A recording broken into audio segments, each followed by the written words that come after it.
Jeff Bezos and Lauren Sánchez just spent $50 million on a wedding that shut down Venice, triggered protests, and redefined what billionaire luxury really looks like. It had it all: private islands, designer fashion, A-list stars, global backlash, and operatic romance. Chapter 1. The Price of Love. What does a billionaire wedding look like when the groom is worth $230 billion and the bride is a former broadcast journalist turned helicopter pilot who now moves in elite circles?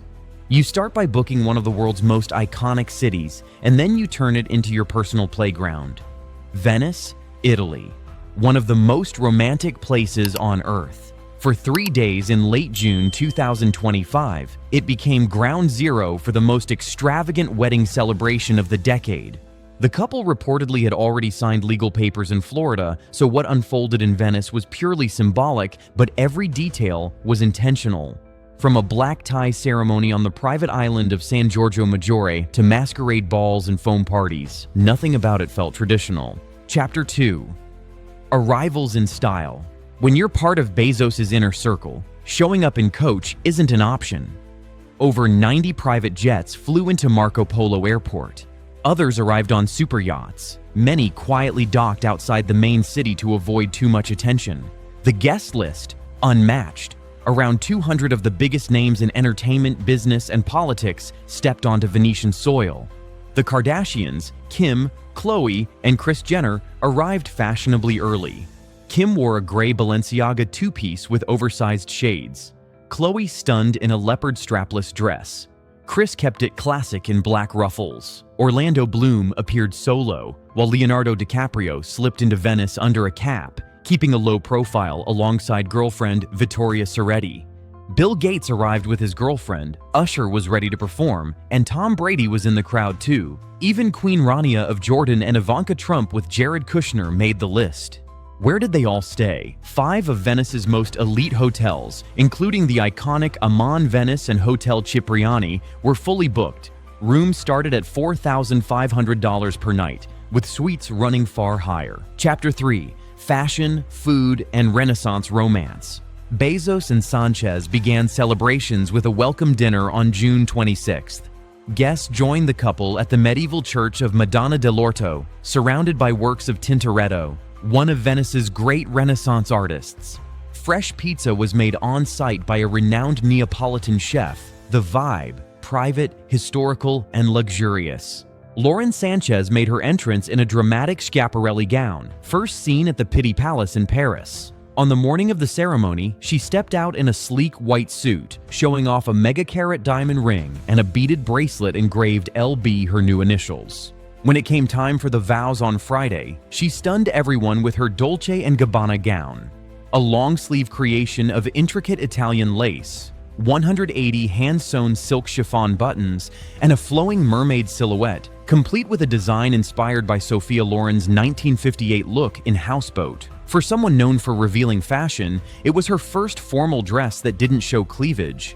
She accessorized with Dolce Alta Gioielleria earrings, 4 flawless diamonds carved from a single stone, and a secret memento from her Blue Origin spaceflight as her something blue. After the ceremony, Sánchez changed twice more: a Rita Hayworth-inspired number and a final Oscar de la Renta gown embedded with 175,000 crystals. Chapter 4. Ceremony on San Giorgio. The black tie ceremony unfolded on San Giorgio Maggiore, an exclusive island only accessible by boat.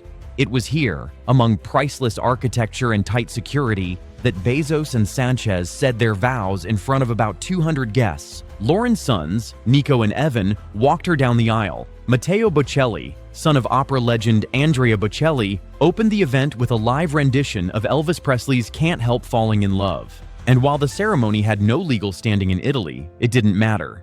It was personal, intimate, and planned to perfection. Chapter 5. The Masquerade and the Fallout. The reception was originally scheduled for the Scuola Grande della Misericordia, a gorgeous 16th century venue in the heart of Venice. But days before the wedding, security threats and protests forced a major change. The event was relocated to the Arsenale, a medieval shipyard surrounded by fortified walls and accessible only by boat. On Saturday, the final night of celebration, guests gathered for a masquerade ball, complete with performances by Lady Gaga and Elton John. It wasn't just a party, it was theatrical, high fashion, and totally private. Lauren closed the weekend in a crystal mesh Atelier Versace robe with matching slippers. Guests danced late into the night, guided by sets from DJ Cassidy and serenades from Usher. Chapter 6. Venice pushes back. Despite the glamour, not everyone was celebrating. Protesters began mobilizing days before the couple landed. A movement called No Space for Bezos gathered momentum, staging symbolic demonstrations throughout the city. On June 24th, activists paraded a life-size mannequin of Bezos clinging to an Amazon box down the Grand Canal. On Friday night, the eve of the wedding, the words "No Kings, No Bezos, FTR's Oligarchs" were projected onto the bell tower in St. Mark's Square. Greenpeace joined the protest, along with the UK-based group Everyone Hates Elon, who had previously destroyed Teslas to protest billionaire tax breaks. By Saturday, the protest hit full scale. Hundreds of Venetians marched from the Santa Lucia train station to the Rialto Bridge, many dressed in costume and holding signs. One placard mocked Sanchez's wedding wardrobe. The planet is burning, but here's the list of Lauren's 27 dresses. Chapter 7. The political and economic tensions behind the glitter.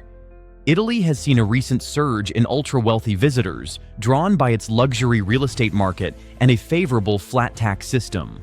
While countries like France and the US are tightening rules on billionaires, Italy has become a magnet for the ultra-rich. Venice, in particular, has struggled with over-tourism, so much so that it recently became the first city in the world to introduce a tourist entry fee.